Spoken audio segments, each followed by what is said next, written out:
2.5-year-old, two little girls. They're sweet little darlings. What really I enjoy is how much they inspire me. I'd like to be a really good role model for them and to, be a strong, empowered woman and show them that, that's possible but I'm mostly just impressed with how much they inspire me. We launched Test 400K, and the idea behind it was that, so because I have these two little girls, and I'm very much aware of the statistics on violence against women. Before I came to work at Lifeway Foods and became the president, I was in the social service industry. I was an in-home family counselor in Chicago. I was a rape crisis counselor. I had seen all these, DNA evidence kits taken, and then I moved on into the corporate world.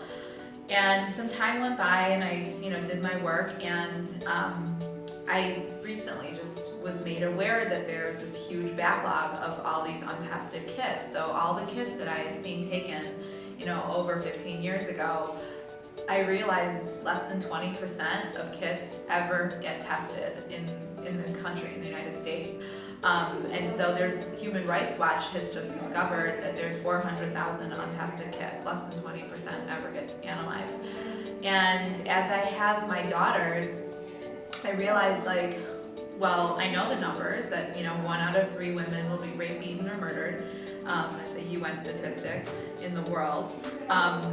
1 out of 4 women will be assaulted by the time they're 18. 1 out of 6 boys. So these numbers are really high. It's a huge epidemic. I mean, it means that a third of the female population in the United States has been a victim of, a horrific crime.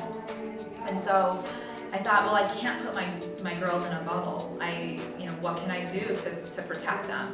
If we were able to test every kit and put that DNA into the database, and there's plenty of DNA already in it, in this CODIS database, the FBI database, then we would populate the database, and we could go and investigate and quickly remove perpetrators off the streets and put them into jail.